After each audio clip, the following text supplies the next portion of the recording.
All right. Here we go. We are live with the one, the only Mr. John Scalzi.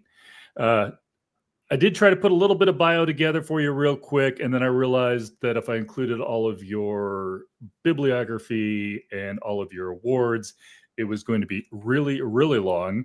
So I have done a short version, and then I'm going to let you have a chance to add anything you might have wanted to add.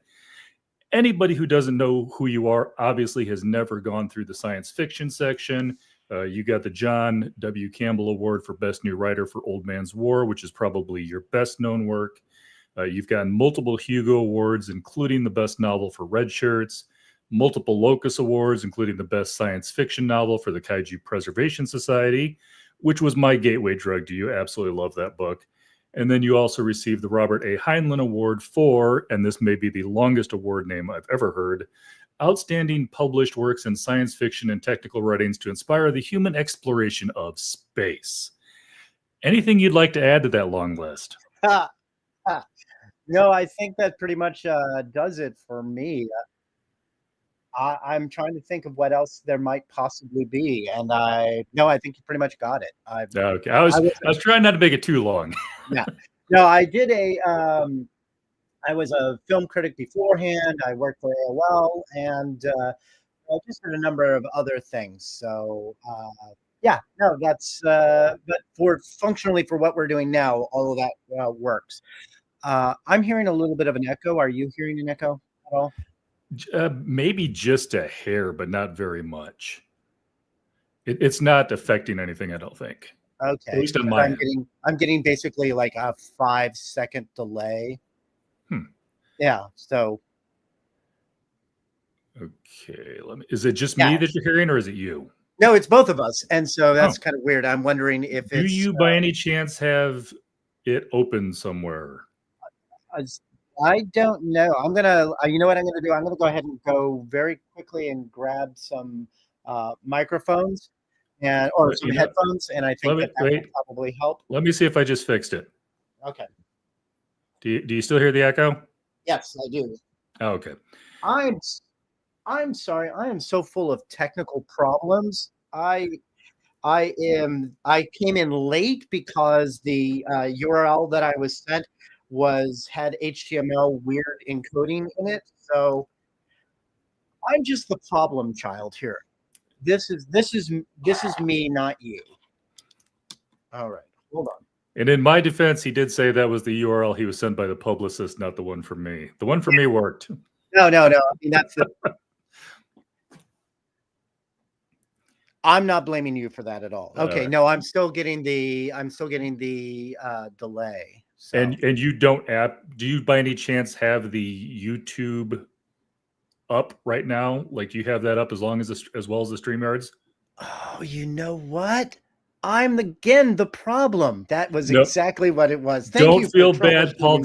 I had the same issue with Paul Jessup one time, and then he realized that he still had the thing up from before it started. So I was just thinking that because you messaged me inside of YouTube. I'm like, I bet he still has YouTube open. Oh man, this is making me feel like the most like old person that I've ever felt, like in ever.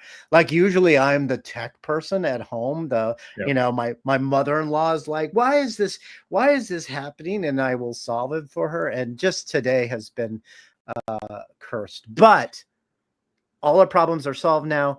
Everything is working, and I'm ready to go. I'm so sorry for those of you who are watching me be incompetent right now. If it makes you feel any better, Liz Hand did a whole thing for me for a Horror Wreck author thing, and then she had to come back because I hadn't hit start recording. So she was so nice to come back on for that. That was but she was so good the first time, and I felt bad having her make it go through the whole thing again. Yeah. Well, the good news is that we've just done the preliminary stuff, right?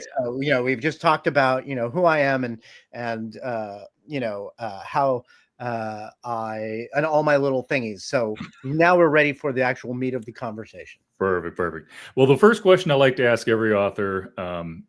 A lot of people want to write. A lot of people love the idea of being an author. Very few people actually go through it and pull it off. So what is the John Scalzi supervillain origin story?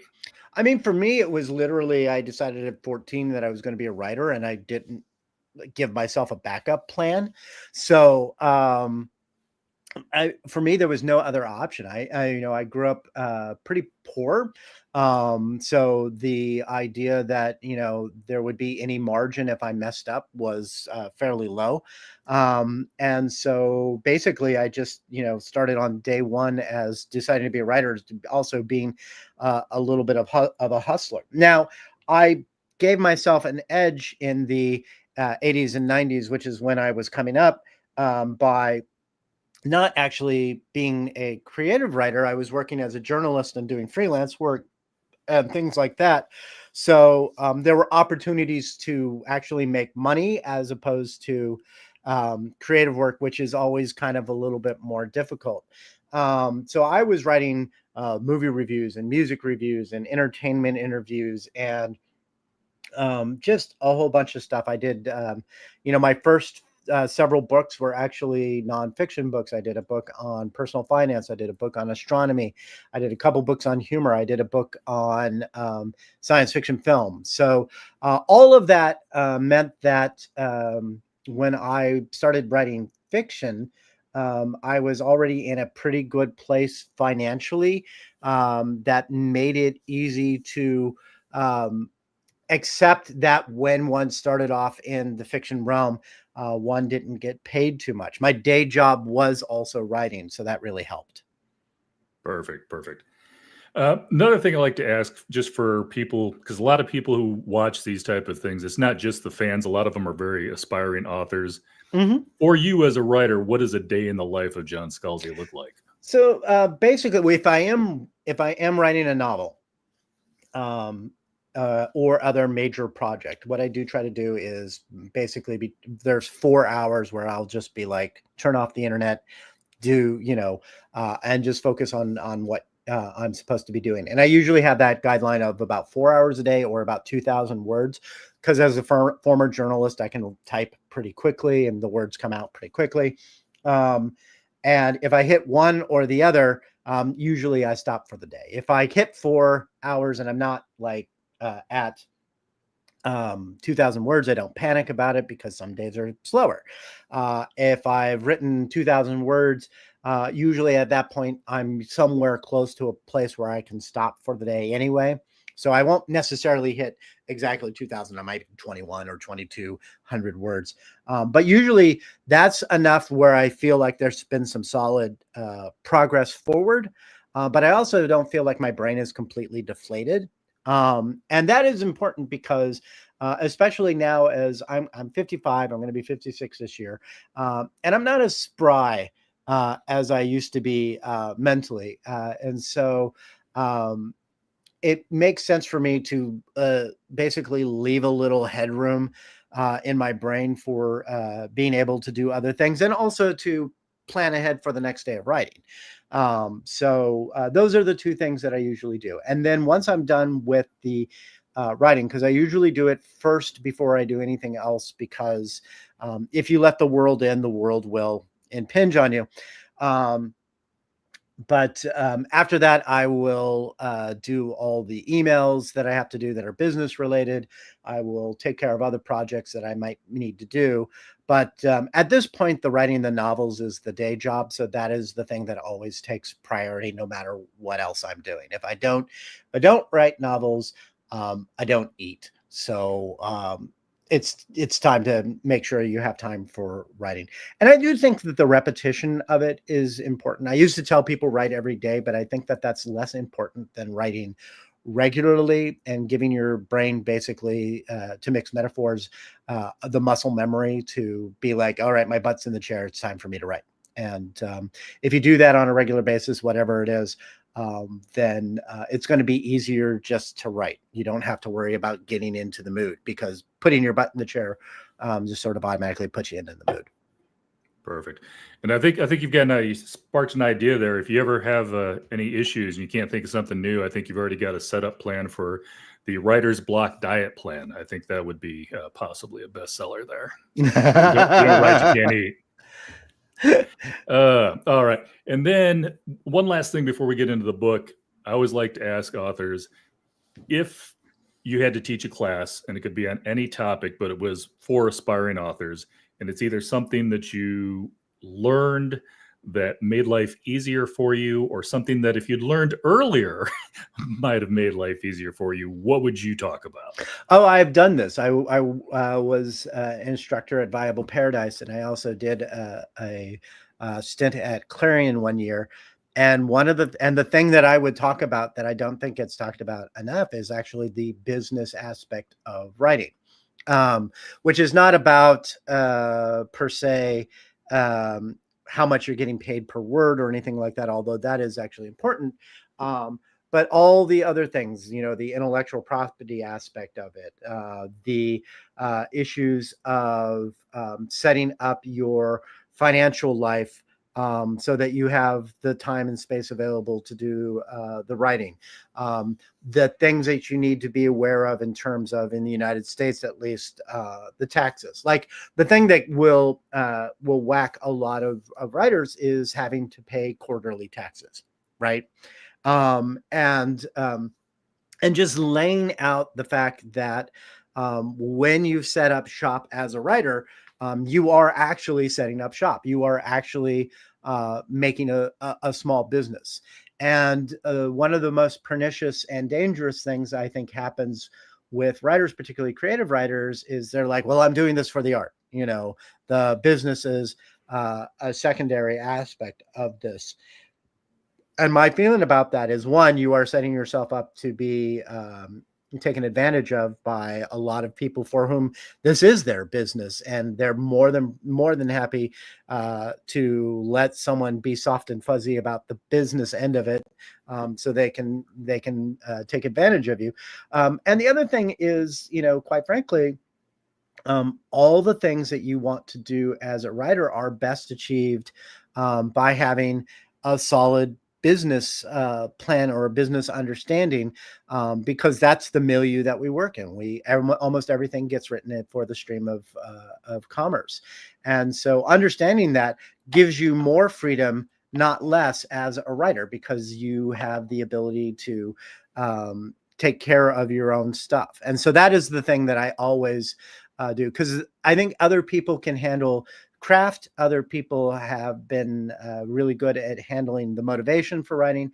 But the thing that I have been consistently good at over and over again, year in, year out, is saying, it's a business. Let's take care of it as a business. Perfect. Yeah, I think not even just writers. I think everybody wants to be their own boss. Yeah. Until they also have to be their own HR department, or their own tax preparer, It's own marketer.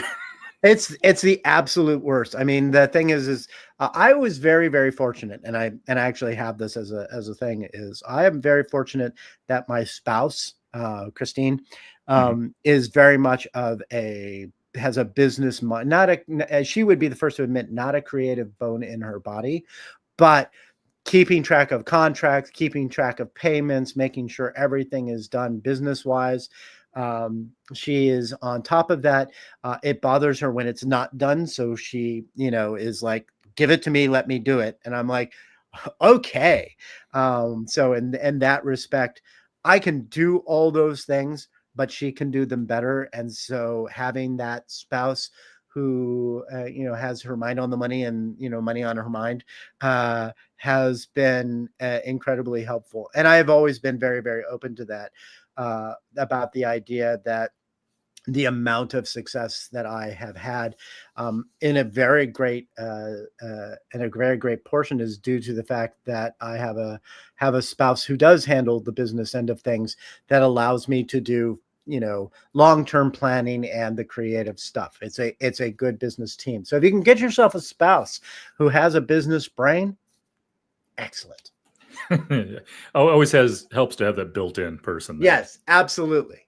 By the way, anybody who is not following John Scalzi on Instagram and Blue Sky, you need to do that. I'll just throw that out there. By the way, I can tell by the color of our cans, I think I like the cherry version, but I feel like we have similar choices in soda there. Yeah, no, the thing is around the age 30, all of a sudden I was like, oh, I need to switch to diet, because otherwise it will be a problem. This is basically, I don't drink coffee. So this is basically my caffeine intake. Yep. And so usually Coke Zero, sometimes the Cherry Coke Zero, which you have, they just now re-released the orange cream Coke Zero, and I haven't tried that one yet. I'm so happy. If you are of an age that we are, because I think we're probably of a similar age. Yeah, I'm just a couple of years behind you. I mean, barely. Yeah. So it will remind you of St. Joseph's chewable aspirin the first time you drink it. But because it's that vague orange flavored children's aspirin. But it is, but I love it. I think it tastes great. It tastes like a creamsicle mixed with a Coke. So I think when I ever got the vitamins is always like no, I did not the aspirin. I think I had there was an orange flavored one, but I don't think it was orange cream. Yeah. I do remember an orange flavored one though from when I was yeah. No, that's the one. Maybe that is it. Maybe it just No, it's been years. Yeah. Well, this is the problem with the flavor. We're going far afield, but welcome to. We'll get back to the book in a second. Yeah. The thing about a lot of the when they mix like they just did the spiced Coke Zero and the spiced Coca-Cola, which didn't work. They were like, this is permanent, and then they pulled it. It's basically because it was made with raspberry, and the only thing that we use raspberry for in the United States is cough medicine. So every time people drank it, they're like, I'm drinking carbonated cough medicine, and I don't like that at all. Yeah, I tried it. I didn't like that one. Yeah, it just wasn't. It just didn't work. I wanted it to work because I'm a big fan of raspberry, but no, it just doesn't work. Anyway, last thing, since it's not sponsored, I will say I do love the fact that Coke has come out with the zero stuff because I did not like the Diet Coke. No, well, and there's a reason for that. I'm sorry, you have got onto one of my favorite bugaboos, which is the Diet Coke formula is actually the new Coke formula. It doesn't taste like Coke, whereas Coke Zero is the original Coke formula. And that is why I think it's been as successful as it has been. I mean, Diet Coke is now established, and there are people who like the Diet Coke flavor, and it's never going to go away. But it always tasted like malted battery acid to me, and I was very unhappy with it. And so when they were like, here's Coke Zero, it's made with the original formula. I remember specifically, I went to the local gas station and I got a 20-ounce bottle of it. And literally the first time it came out, and I cracked it open and I took a chug as I was walking out of the store, and I immediately walked back in and bought like 3 more bottles because I was like, oh, this is it. So, by the way, Coke, if you want to sponsor this, no, I'm just kidding. Yeah, just kidding. All right. So a couple things I want to talk about, get into the book, and I'm going to avoid spoilers like the plague. Obviously, when the moon hits your eye is all about, I don't think this is a spoiler, is all about the moon turning into cheese. Yeah, the picture gives it away. Yeah, it's on the cover. We can't hide that part. Exactly. That is normally more of a children's tale. I mean, the moon made out of cheese and stuff like that. What made you decide, you know what, I can make this an adult book? A part of it is just me being ornery. Do you know what I mean? It's like, what's the assignment? Oh, okay, I will do that. But part of it is also, so here's the thing is, so we did Kaiju Preservation Society, which was a high concept idea about people dealing with the fact that Godzilla is real. Then we did Starter Villain, which was there are actual real life James Bond villains, and both of those had done actually very, very well, right? Better than we had expected. So when it came time to what's the next book, there were 2 things that going on. One, we kind of wanted to continue that arc of high concept stuff. And second of all, we knew at the end of 2025 that there was going to be a new Old Man's War book, right? Because it's 2025 is the 20th anniversary of Old Man's War. We were doing the reissues of the books in trade paperback, and we knew that we were going to have a new book. So we didn't want to have another book that was going to be like a science fiction space opera sort of book. So between those 2 things, it made sense to continue the sort of high concept, normal people dealing with the thing. And honestly, I had thought of this idea more than a decade ago. And I was going to I thought I was going to write it earlier, and I've mentioned this before, but I will mention it again. But then Neil Stephenson came out with Seven Eves, which is very different book, very, very different book. But the concept of something has happened to the moon, and what has happened has been fairly arbitrary, but things will progress from there. And I was like, I don't want to do a moon book close to Neil Stephenson having done a moon book. So it got put in the back pocket. I wrote other things, and we ended up. I ended up going, oh well, this would be a perfect idea to deal with now. And I always just kind of. I think it's fun that there's a certain aspect of my career which is just absolutely random. Like, the editor coming to me and being like, what's the next book? I was like, Moon Turns to Cheese. And they're like, fine. This is you. Fine. I like that. I like that is an aspect of my career. And at this point, nobody is surprised. Like explaining this book to people while I was writing it. What's happening? Well, for the entire lunar cycle, a moon turns to cheese. And they're like, yeah, of course it is. Of course it is. And of course you're doing it because you know what I mean? People get used to that sort of thing from me. And I don't think that at this point, it surprises them, whatever topic it is that I do. So moon cheese, why not? I think that also talks about to what level you've reached, though. The fact that you can just walk in there and say that, and they're like, yeah, okay, fine, it'll sell. Yeah, no, I've been very, very fortunate in the course of my career. One, that Old Man's War came out and was an instant hit, right? Mm-hmm. That was the first novel of mine and came out in 2005. It was a big hit, got a lot of attention, and basically set the pace for. It's like, we know we want more Scalzi stuff. Scalzi doesn't want to have to write Old Man's War perpetually, so he's going to do other things. And then what really made it take off was basically Red Shirts. Doing as well as it did.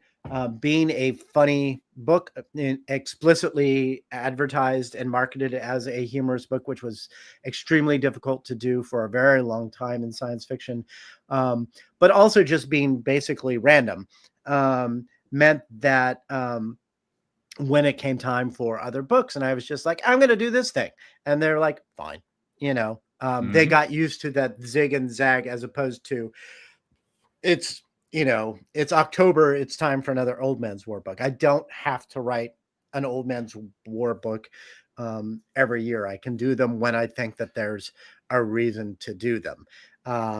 And that's actually a very fortunate thing to have, because I know a lot of science fiction and fantasy authors are always worried about, do they love me for me, or do they love me for my series? And so I've been fortunate that I have permission from my readers to do things other than just one Old Man's War book after another. I think it helps too that I feel like it used to be a thing where if you wanted to go outside of a series, for instance, you with Old Man's War, or like, for instance, William Kent Kruger with the Cork O'Connor mystery series. Yeah. It's like the publisher's like, no, we need another Jim Butcher. We need another Dresden book. Yeah. And Yeah. I feel like enough of you have had big hits outside of your series. Yeah. That it's not as big of a stretch anymore as it used to be. I think that's right. I think it's also, I think there's also the understanding that writers do need to diversify their portfolio, right? I was talking with a fantasy author a while ago, and the fantasy writer had a big series, and I have, of course, all these different books, and we were talking about film and TV options, because as one does, and the point was made that the fantasy author had a very successful series, but it was one series, so he had one shot on goal, right? Where I have these multiple shots on goal. You know, I have the Lock-In series, I have the Interdependency series, I have Kaiju Preservation Society and Starter Villain and Old Man's War, obviously. And all of these things can be optioned, and maybe one of them will get to film and TV. And if they do, then it makes it easier for the rest of them. But this writer had the one thing, and so it had to work, or or wouldn't. And I thought that that was a really interesting thing. And of course, I think it's very useful to write many different things, and I think we are lucky that our audience of readers now is more accepting of the idea that everything doesn't have to just be one series or one thing. I will say that, like, when Red Shirts came out and it ended up winning the Hugo, I was both very happy to win the Hugo, but also kind of happy that it was not an Old Man's War book that won the Hugo right out of the gate, right? Because what that said was, from a creative and commercial point of view, that people were willing to sort of follow my lead when I did something a little different. And it was going to work out that way anyway. I remember way back when Tor said to me, basically, you could do every other book, an Old Man's War book, and we wouldn't care what the other book was. We would just publish it, which was an interesting kind of golden handcuffs sort of deal. Because on one hand, it's like, how to be published forever. But on the other hand, the idea filled me with existential dread, because, quite frankly, we've all read the series where after a X number of books, we're like, it would have been better if you just let that alone for a while, right? And I feel very, very fortunate that, one, I didn't do that, obviously, but I feel very, very fortunate that with Old Man's War series, like I said, we're coming back with the 7th book in September of 2025, but we came back because I wanted to come back. I had a story that I wanted to tell in that universe with a character that I wanted to bring back from a previous book. And as it worked out, we had a really nice place to put it, because the 20th anniversary of the first book was, happening. And so all the things came together that this was the right time, as opposed to, well, it's Tuesday, it's time to do another Old Man's War book. And that made a huge difference. And I do like the diversification of my career, and the fact that when I do something goofy, like turn the moon to cheese, that there is potentially an audience for that. And let me say, first of all, don't quote me on this, but if you are an Old Man's War fan, I believe September 18th is the date you need to put on your calendar. Yeah. I believe that's when that's dropping. Number two, though, I think even if you don't worry about the optioning for TV and stuff like that, you're going to have John Scalzi fans who are going to buy every book you put out, no matter what it is. But you're going to have fans that would have never picked up Old Man's War because maybe that's not their thing. Right. But they're going to find you from Starter Villain or Red Shirts or something else like that. And now you're going to have fans that, if you just continued with Old Man's War, would have never found you in the first place, because that's not the type of book they pick up. Right. And I think that's a very cogent point. Old Man's War started off as military science fiction. The first 2 books are explicitly military science fiction, and the rest are kind of space opera. But there's a certain type of writer or a certain type of reader that's just not their bag. And I think that that's fine. And there's no reason for people not to have the preferences that they have. But you're right. I mean, I have the people who every book that comes out brings in a new crowd of people who just show up. Starter Villain, which was the most recent book prior to Moon, did extremely well. And a lot of it came down to the fact that it was not a James Bond parody, but it was a sort of different book. That cover with the cat on the cover, literally, I'm on my book tour signing books, and people would come up and they would be like, I don't know who you are, and I've never read anything that you've done before, and I don't read science fiction, but this cover Hmm. And so every time I think about that, I bless Tristan Elwell, who is the cover artist, because he just did such a spectacular version of the cover for us. But yeah, every time that you put out something is an opportunity for new people to come in. And now there's the backlist. There's a backlist now of 18 or 19 books, not counting novellas and short stories and everything else, Right. that then they can go explore. So every book is a door. Every book is an entryway. And having that diversification of doors has been critical to me having the career that I do have. And I have to admit, I have not gotten to Starter Villain yet, but I did want to read it just from that cover. Yeah, That cover and title together. I think it's the combo. it It's is. just something about it. It is. It is a. I think it is a platonic ideal of a book cover. And I've actually done this where I put it up and I'm like, take a look at this thing. One, the cat draws you in, right? Second of all, the up at the top is a tagline that says "Meet the new boss." And if Hmm. you are 50 and over, it means one thing. And if Hmm. you're, 50 and under or under 50, then it means a completely different thing. But either way, it draws you in. You scroll down, Start a Villain, which is a great title. It is. And then John Scalzi. So people are like, oh, John Scalzi. So bing, bing, bing, bing, just as communicating what's going on with the book. It is just about a perfect cover. And I estimate, this is completely anecdotal, that I think about 10 to 15% of my sales are just for that book is just simply off that cover.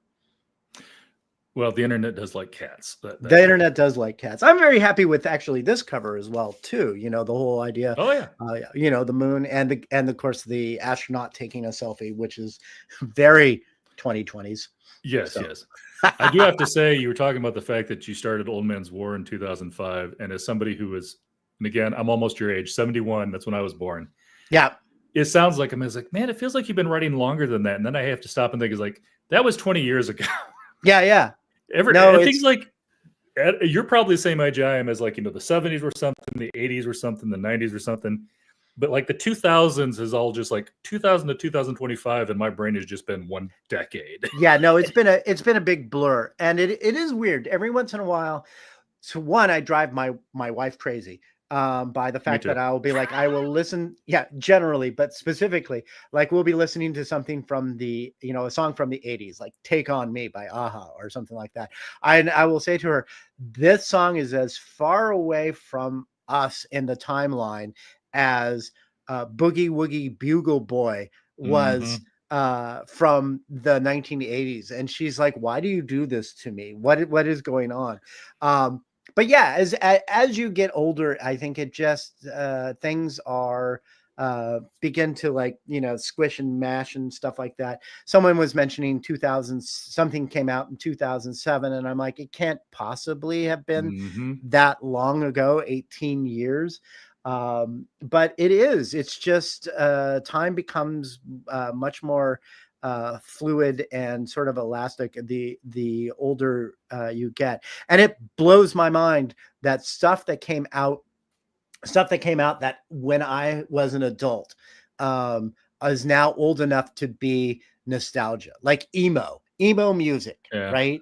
It's like My Chemical Romance or Fallout Boy. It's like going on, now they have emo cruises, right?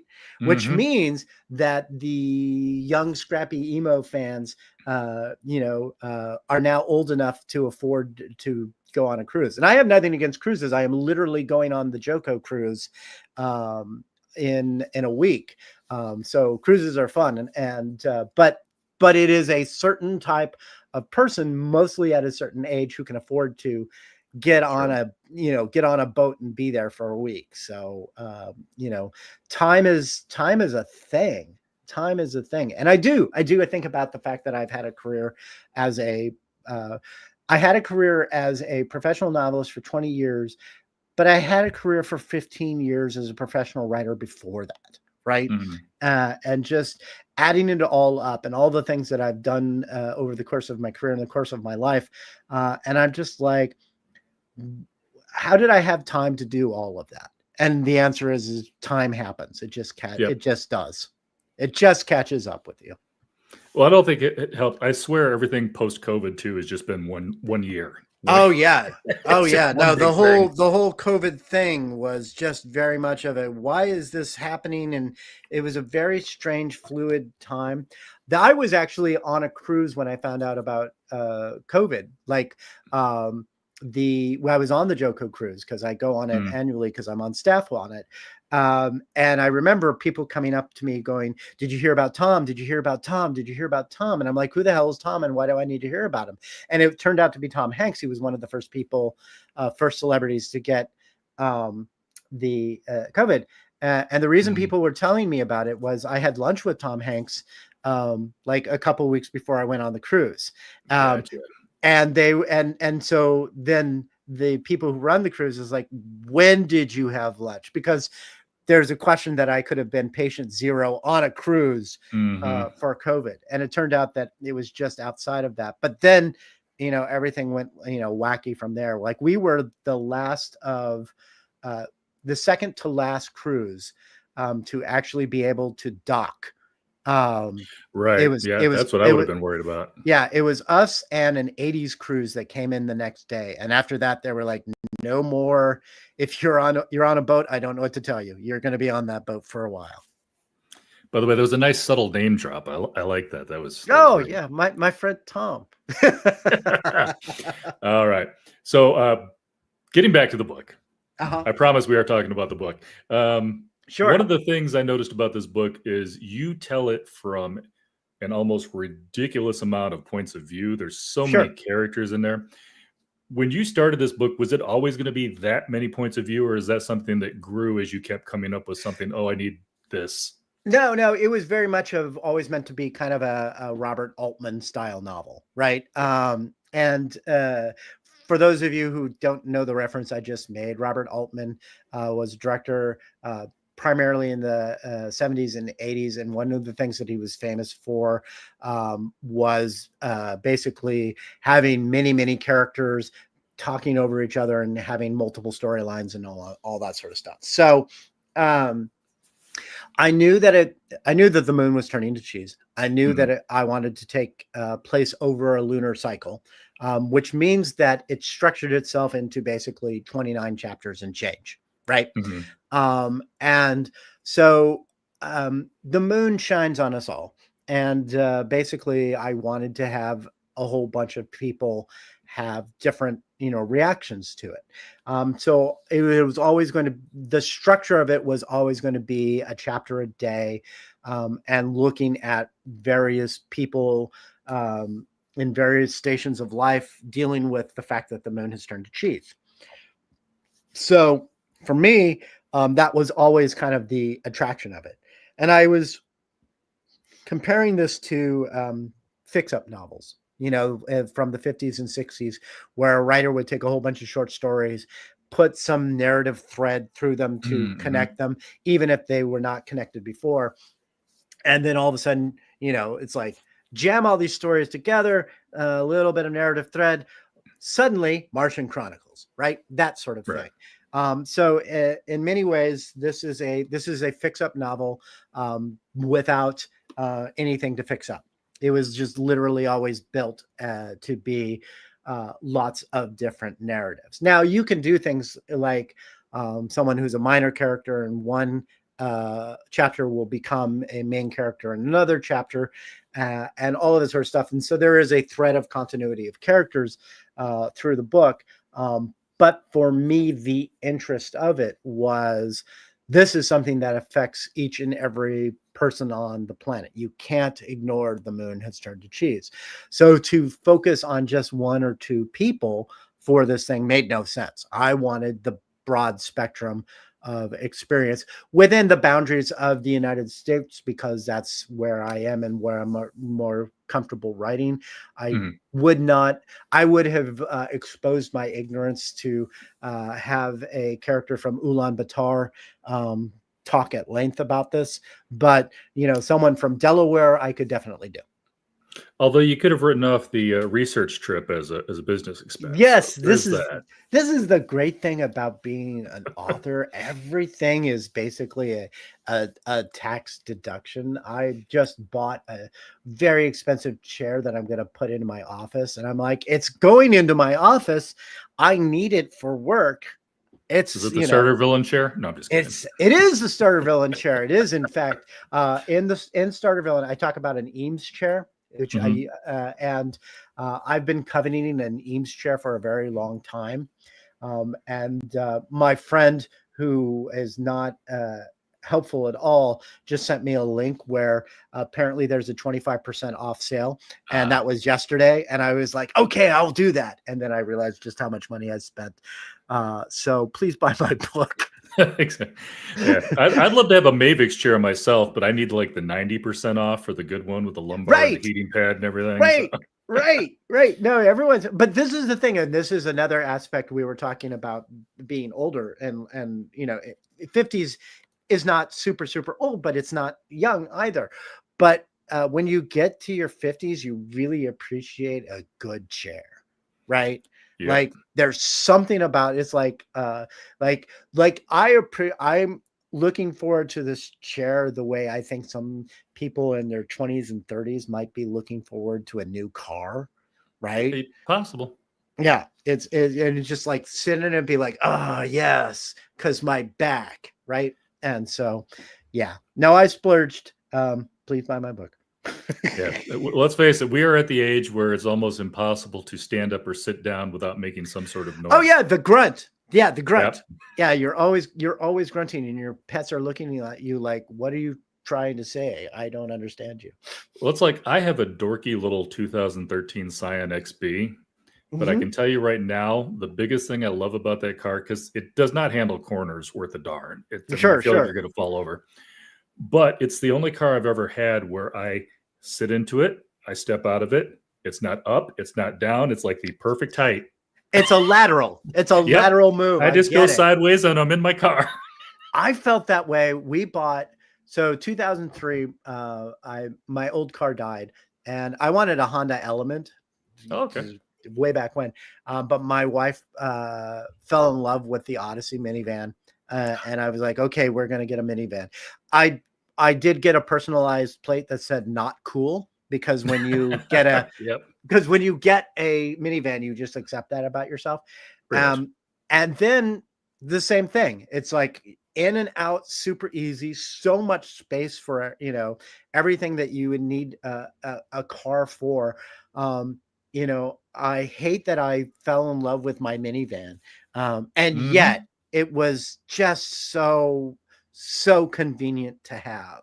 And like I said, that's the thing, as you get older, things that are all of a sudden more practical, like a good mattress, Yep. or a nice chair, or a really good pair of kitchen scissors, because you never needed kitchen scissors when you were younger, and all of a sudden you get them and you're like, how have I been living my entire life without kitchen scissors? I've been living a lie.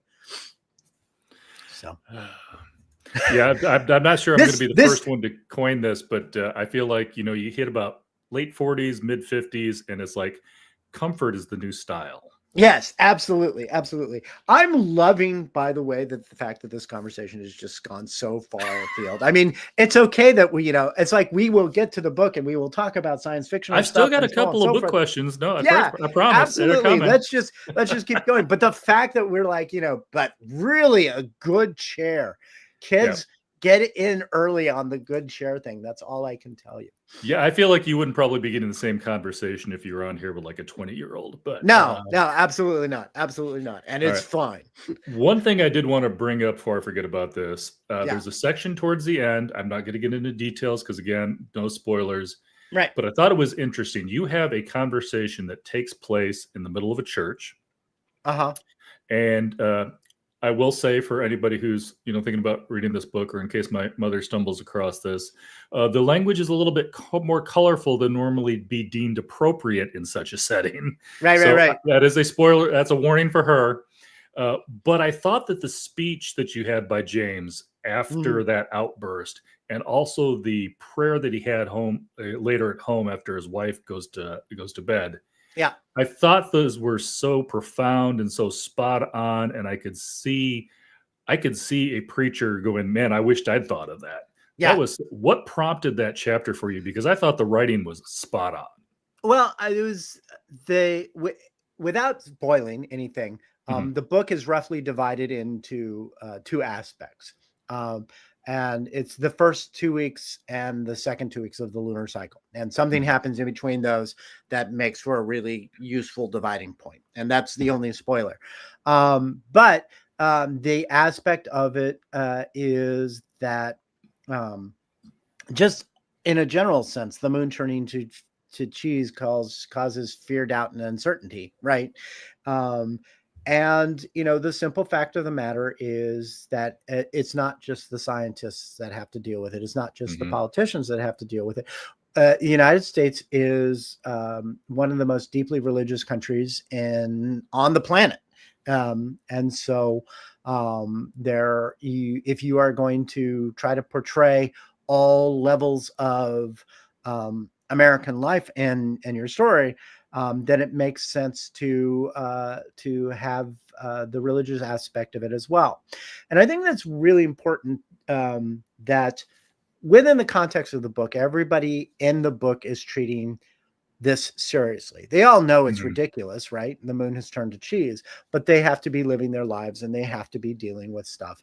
And uh, for a pastor, um, this is a hugely profound thing. There's nothing in any religious sort of text that deals specifically with something like this, Mhm. and so they have to deal with that not only theologically but in the ecclesiastical sense of tending to their flock, right? Mhm. Because their flock is having doubts, concerns, and everything else as well. I'm an agnostic. I don't believe there's a God, but I'm humble enough to know that I don't know everything. But lots of people do believe, and just because I am agnostic does not mean that I should necessarily treat religion as a ridiculous concept. Mhm. I got to treat it with the gravity of the people who actually believe in it. And that was an aspect of it while I was writing it. It also helps, quite frankly. I mean, I live in a very small um, community that has 1,800 people and 10 churches, right? Mhm. When we moved here in 2001, they're like, well, which church will you attend? And I didn't have the heart to tell them. I was like, I'm going to sleep in on Sunday, and I think God will understand. We actually own a church now. The old Methodist Yep. church went up for sale, and we were looking for office space. And so we now own a church. And when we owned the church, everybody who had ever been there, who'd gone to services there, who had been married there, who had a funeral there, all that sort of stuff, then came to us, and they were full of the apprehension of what we were going to do with the church when we finally renovated it, because it needed renovation. We opened it up to the community and let them look around, and they were just so happy that we kept the church rather than tear it down and Mhm. do something else with it.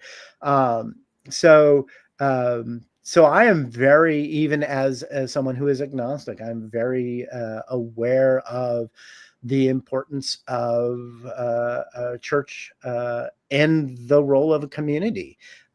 So that I think that is reflected in the fact of that chapter. I don't know that I would have been able to write that chapter if I didn't, in fact, own a church building, because so much of that just comes through.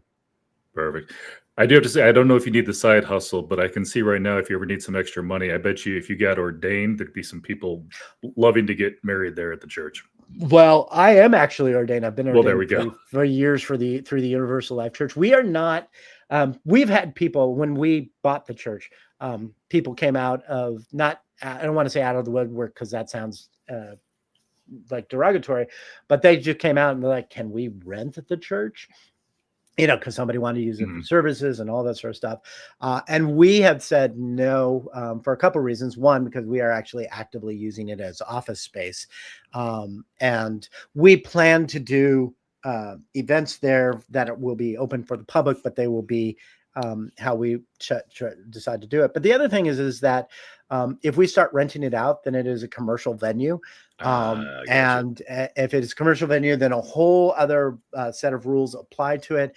And it's a 100-year-old church. It was not ADA compliant because it was backdated into the regulations and also churches. But since it's not that anymore, if we start using it as a rental space, then we have to make it ADA compliant, which we want to do, but that is a long-term project because it will cost tens of thousands of dollars to do it. Gotcha. So in other words, buy his book. Yeah, please buy my book. And one of the things I want to touch on, this wasn't really a question, but I think you kind of already alluded to it. To me, this is going to sound weird, but to me, When the Moon Hits Your Eye is not a science fiction book. Yeah. It is a novel that has a science fiction background. Yeah. But it's much more about the stories, like you said, all the people, the politicians, the scientists, the religious people. Yeah. It's all about how they react to something that religion doesn't have an answer for, science doesn't have an answer for, the average person on the street doesn't have an answer for. Yeah. I think like normal science fiction books, you have to have something that you can fix with a science fiction hammer and screwdriver. And this book is not that. That's not what it is. It's just got that background, which kind of loosely ties into the thing that you brought up earlier. Kaiju Preservation Society, Starter Villain, and When the Moon Hits Your Eye are in the possibly loosest sense of the word, a trilogy. Yeah. But it's based on what they're about, not about the shared universe or the shared story or the shared characters. Right. It's about the high concept thing and people dealing with it. And I do think it wasn't the intent, obviously, when I started writing Kaiju, but it ends up being the thing that those three books, because they sequentially came out one after the other, really do sort of make a triptych of themes. And what has been interesting is watching people struggle to categorize this particular book. I am known as a science fiction writer. It's going to get shelved in the science fiction, as a science fiction book, and The Moon Turning to Cheese just feels science fictional anyway. But you're correct. It is not a book about the science per se. It is about people dealing with what is essentially, if you look at it, a thing that affects their life, but that they had no agency in.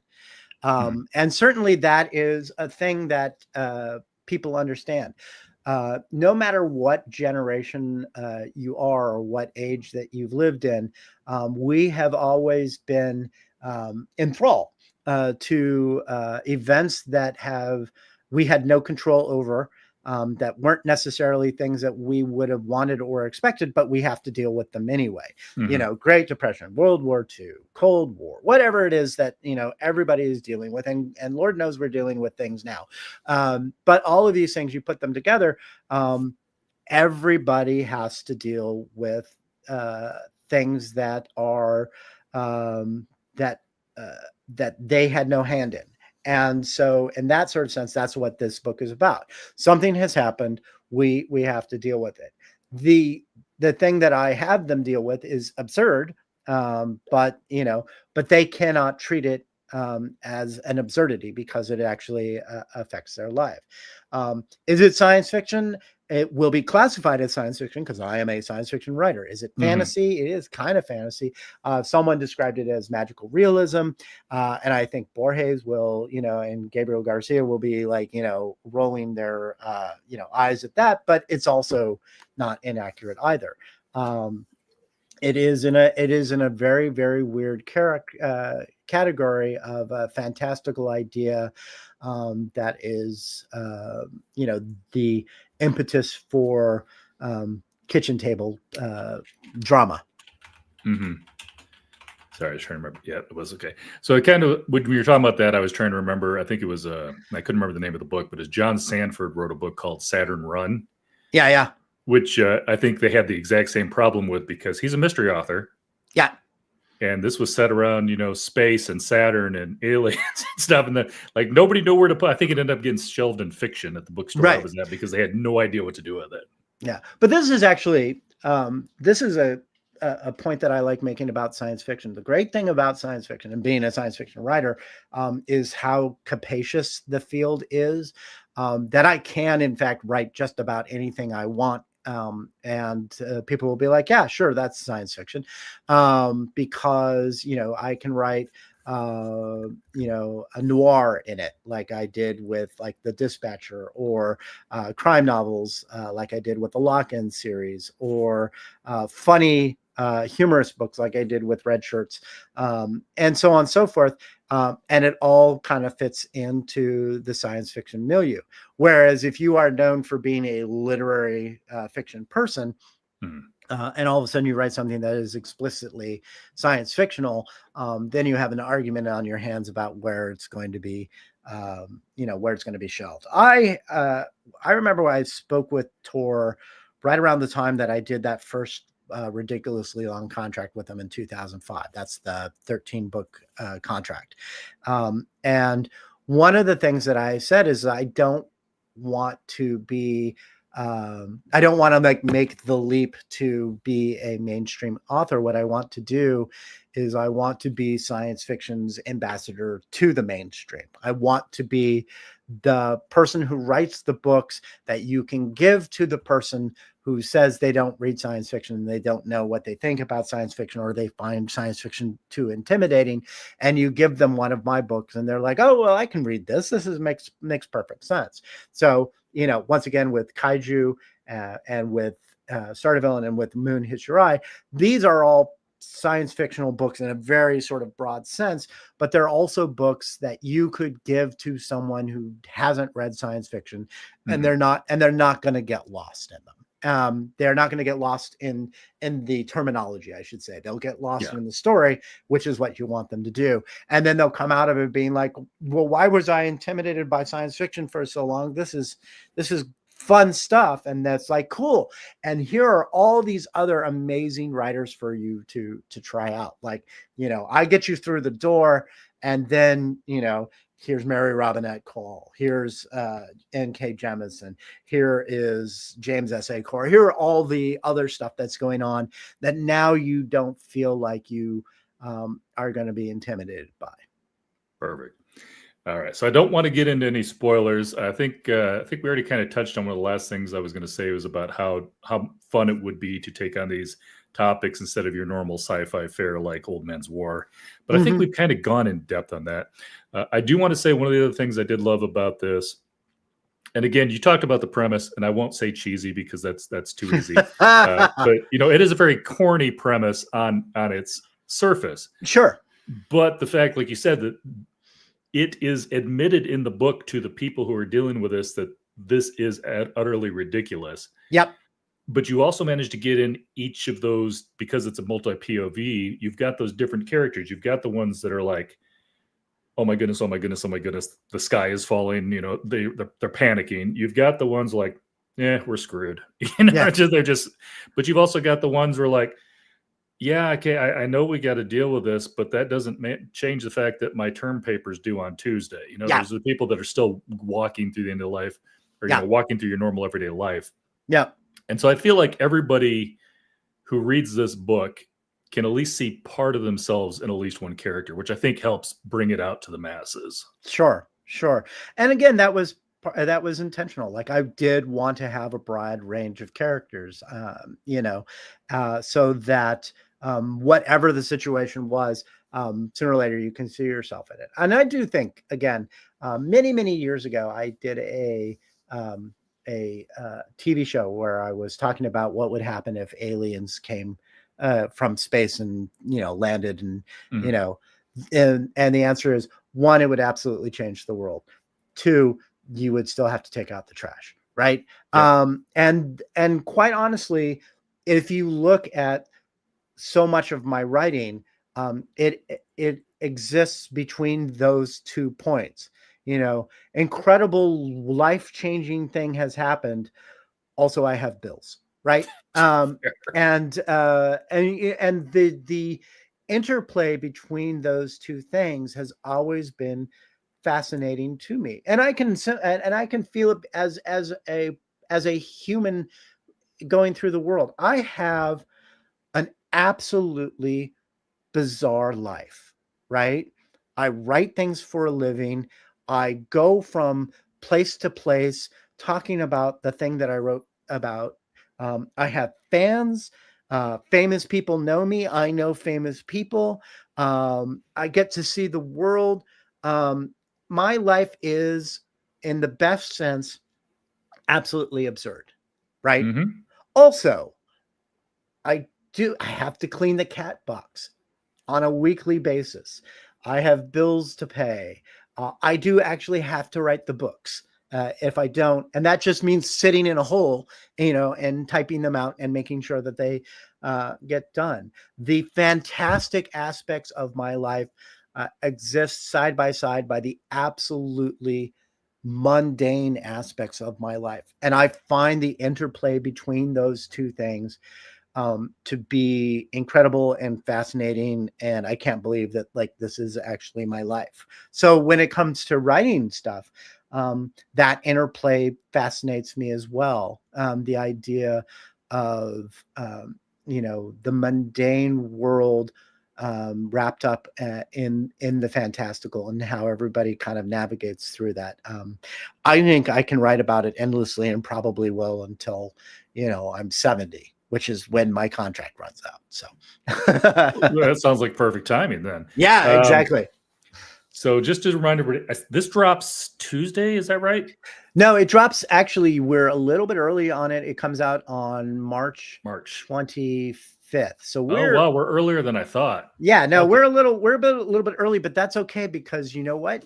You can pre-order this book now from your favorite bookstore. I of course always encourage people, if you have a local indie bookstore, to pre-order it from them, because they will love the business, and it's great for both me and my publisher. We know how many people want things.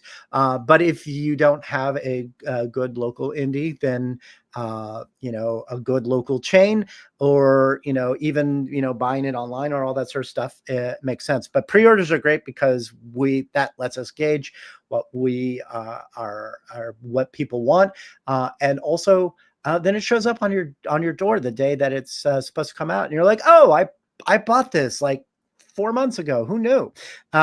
So yeah, as far as it goes. But yeah, no, you're a little bit early, but you're perfectly timed for the pre-orders. Perfect. Just pre-order, people. I knew It's it was quite all coming right. close, and I knew I talked about you about doing it in March, and then I think you're just booked in March. You're just like Oh, ridiculously it's booked in unbelievable. No, March. this I am doing, I started 2 days ago. The next week is literally every day is a podcast or interview. Mhm. And then I go on a cruise for Old Man's War, and I come back and I do more podcasts and interviews. Then the tour happens, and that's 2-week tour. And then every other weekend all the way through like the 1st of June is a convention or book festival.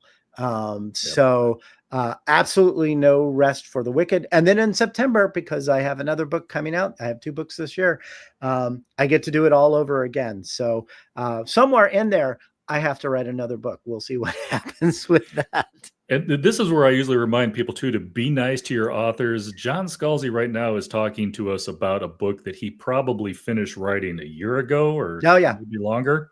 Yeah, So I mean, actually, I can you're like totally see knee that. deep into either Old Man's War or maybe even the book that's coming out after that if you've already started writing that one. Yeah, the Old Man's War book is actually, I turned it in. Yeah, May 19th is when I finished this book. The Old Man's War I finished actually on the 21st of January. Okay, And then so I basically gave myself a month off to gotcha. sleep and to catch up on some other things. But yeah, now it is the time where I'm like, okay, what is it that I'm actually going to write for next year? And there are a couple things that are um, you know showing themselves. But it is very interesting to try to write a book and also to do all the travel that I do. I did not know when I started writing books that it would involve as much travel and personal appearances Yep. as it does. And this is not a complaint. I do get to see the world, and I am a huge ham. So going and doing events and doing interviews and stuff like that is right in my wheelhouse. So I'm very fortunate to be at the level where this is of my life. And also when it's done, I hide in my office for like a week and just introvert like you would not believe. Well, I think even extroverts need to decompress once in a while, though. Yes, absolutely. Absolutely. All right. So again, like think anything else we talk about is probably going to get too close to spoilery territory. So let me do a few wrap up questions. Okay. First and foremost, is there a skill, hobby, or accomplishment that you wish more people knew about you so that you could talk about something besides writing once in a while? The thing is that we talked earlier about COVID, right? Yeah. And during the COVID times, everybody had a project. And my project was I built a little tiny music studio down in my basement where I just like Oh, nice. literally was like, I'm going to spend money and I'm going to buy all the guitars and all of that sort of stuff. And so that was my COVID project was not making music. My COVID project was spending money on the things to make music. And so eventually I got to the point where I was like, I really can't buy any more instruments. I actually have to start using them. So if you go to Spotify and you type in my name, you will find quite a number at this point of weird, noodly, ambient electronic music that I have put out. And the way I describe it to people is that it is the music that a middle-aged white man would make. And all of my fans, my dozen of fans, singular dozen fans, are all middle-aged white dudes, who are like, I like what you've done with your synthesizer sounds here. It's absolutely delightful. I will not be opening up for Taylor Swift anytime soon. Gotcha.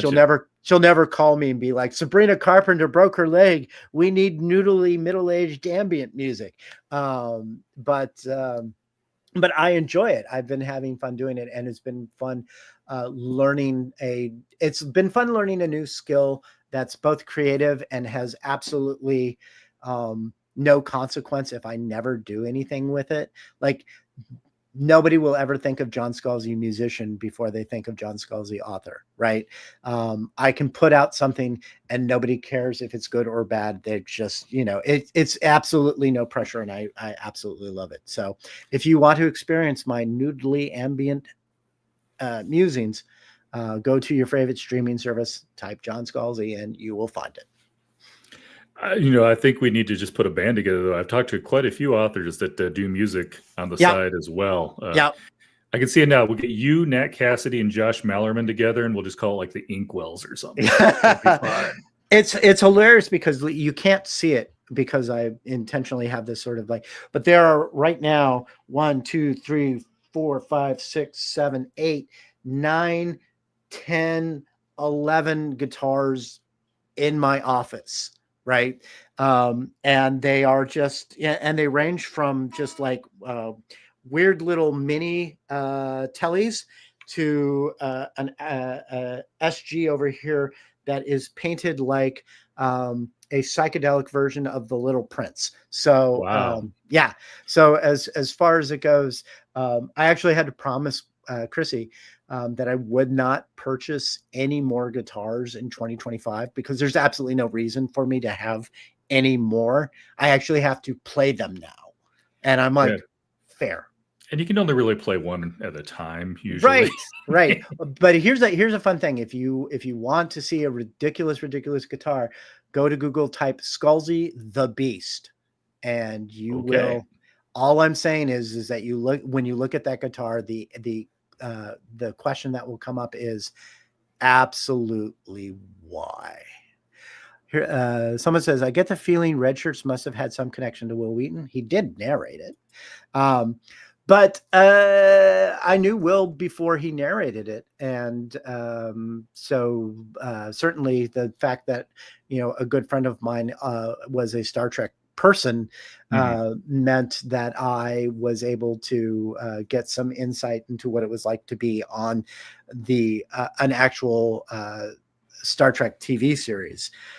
It's funny because when I wrote the book and I just was thinking about who I needed to dedicate it to, he was one of them.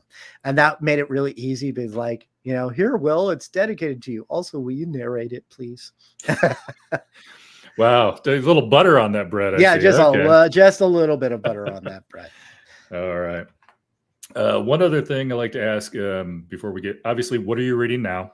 I have been reading the Martian Contingency, which is the latest of the Lady Astronaut series from Mary Robinette Kowal, for two reasons. One, because she's one of my favorite writers, and she's also a really good friend.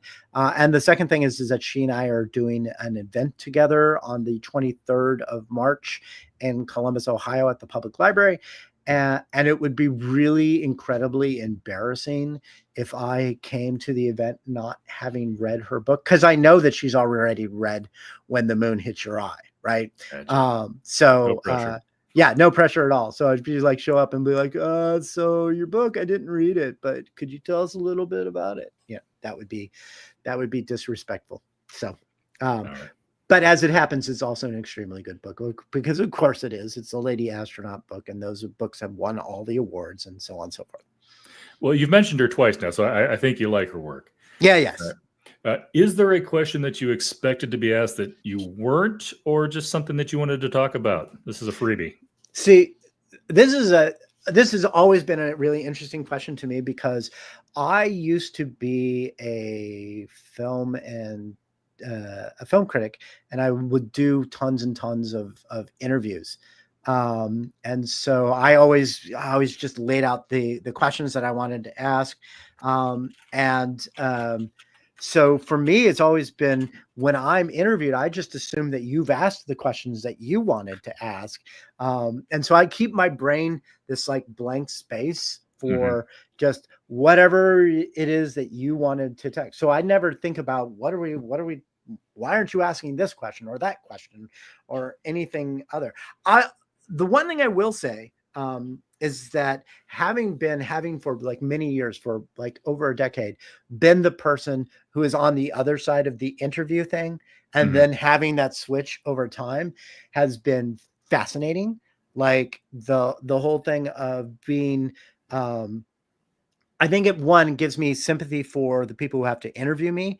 And I try to actually be a good interview because I have been in the seat where like I've interviewed a Oscar-winning director who only answered in monosyllables, right? No matter what it was that you asked him, it's like, yes, no, yes. And I'm like, why are we even here? Like, and I actually had to call the publicist back and be like, I can't run this interview. He was a terrible, terrible interview. And they're like, yeah, we know he's been doing that in the entire time. So, I have always made it my mission not to be the difficult interviewee. I like to try to give value for your questions.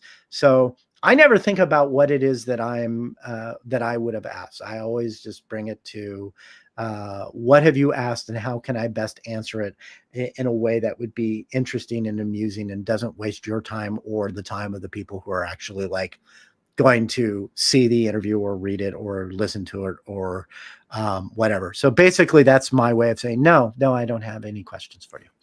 Which is fine. I have to blame Elise Stevens for that. She was my second interview, Yeah. and she'd made some comment about. I think when I kind of asked her the question, and she brought up, for instance, when I asked about, do you have any other hobbies or stuff like that? And so sometimes that open-ended question brings up other questions, and I'm like, man, I need to ask somebody else that. Yeah, no, I mean, I think it's a good idea to ask, be like, what else have you been thinking about? And I think the thing is, it can be like we had an extremely discursive conversation today, right? We talked about beverages, we talked about churches, we went into great detail about the importance of a comfy chair, right? And so yeah, I mean, it could be something that's like, no, but I need to talk about my book more. But one of the other things is I am 20 years into my novel writing career. I am not worried anymore that people won't read my books. I mean, that sounds sort of egotistical, but in the sense of the concerns that a new writer has, or that someone who's really trying to shoot their shot are not the same concerns that I have now. What I really want to do when I have an interview is actually have a good time in the interview. So the fact that we went way far afield on comfy chairs and soda has made this actually quite a good time for me. So thank you for indulging me. No, I started this. My first one was Shauna McGuire, February 2022. Yeah. And I started this because COVID had hit. I used to work at a little local independent bookstore, and all the authors, whenever they came to town, would come there. And I just missed being able to go to the author events. And I'm like, well, screw it, I'll make my own. So, yeah. When in doubt. I get to talk to people like you. That's the whole reason I've got this channel. Yeah. So last question, and I always ask everybody this. Shout out, and I know you're a big fan because you've already mentioned it. Shout out to an independent bookstore that you love. Oh, Jane Mary's Book Center in Troy, Ohio, which is basically my home bookstore. Every year at holiday season, we do a thing where people can call them up and request signed and personalized books from me, and we do that. And I do that for two reasons. One, just because it's a simple way for me to do it, and second of all, because why wouldn't you support your independent local bookstore if you are a writer? And they're my independent local bookstore. And and not only that, but every time I'm in town, I will go and I will make sure all their stock is signed. When I have a new book come out, like Moon Hits Your Eye, I will be doing a number of things. I'll be doing a book tour. I'm doing a thing with Subterranean Press where I will go up and sign and personalize books and stuff like that.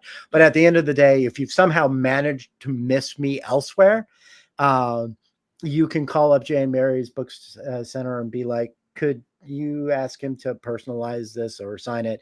And I will do it. It might take a little while because I have to actually travel into town to do it, but it will eventually get done. And of course, I'm happy to do that because they're wonderful people.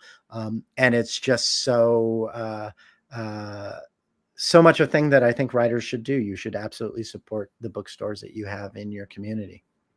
Exactly. And every time I have a book that I just want to have a copy as a trophy on my shelf, I always usually if I want it signed, I will find out who that author, what's their local bookstore, and I will try to buy it from them. Yes. So. Yes, absolutely. The other thing is that I would say to people, though, since I will be on tour for this book, if you could call any of those bookstores that I will be making an appearance at and ask them to do that. They will be more than happy to put a book in a pile for me to sign and then ship it to you and so on and so forth. So any of those avenues will work. But when in doubt, Jane Mary's Book Center in Troy, Ohio. Yeah, I think I got a Jim Butcher and a Jen Lyons that were personalized, and they got both of those on a book tour. It's like called the store that they were hitting. So yeah, absolutely. All right, perfect. Well, I think that is going to wrap it up. We had some comments in the chat, but not a lot of questions. So big important days to remember: March 25th, Yep. although you can pre-order now. Yep. And September 18th, if you're an old Man's War fan. Again, that pre-order will, I mean, it may not be up now, but it will be happening. They always no, the pre-order is, oh, wow. It definitely is up. Perfect. Also, Subterranean Press, again, is already doing their thing where if you go, you can get a signed and personalized book through them, but the number of editions they have for that is limited. So if you want to do it that way, you should do it quickly because they will run out. Gotcha. So Subterranean Press, if you want that one, get a move on. Yes. All right. Well, I want to thank everybody who stopped in watching. I also want to thank John for hopping on. I appreciate him taking time out of his day, sure, and getting on my schedule here. And we are really looking forward to that. And like I said, I did finish those two, but I am going to be getting to Starter Villain. I've been wanting to get to that one. Excellent. However, my TBR is large and sentient and staring at me. That is the great thing about books. They are on your schedule, right? So when you get to them is when you get to it. But so tough. It's now officially backlist. Don't worry about it. But I think because that book cover sold me, though. Now that I know it's part of the trilogy too, and I've read trilogy, but I've read 1 and 3. I've got to get to 2. Right. All right. Well, thanks again, everybody. Dennis got a little wave. Author Dennis Myers in there popping into wave at you. he was in. All right. Appreciate it, and we will catch you next time. I don't have the date in front of me, but I know that I've got James J. Butcher coming up March 3rd, I think. Don't quote me on that. Check the website. And don't forget to check out John Scalzi's website. Again, probably the most prolific poster on Blue Sky that I know. And if you love cats, the Instagram is the place to be. Yeah. All right. Thanks, everybody. Have a good one.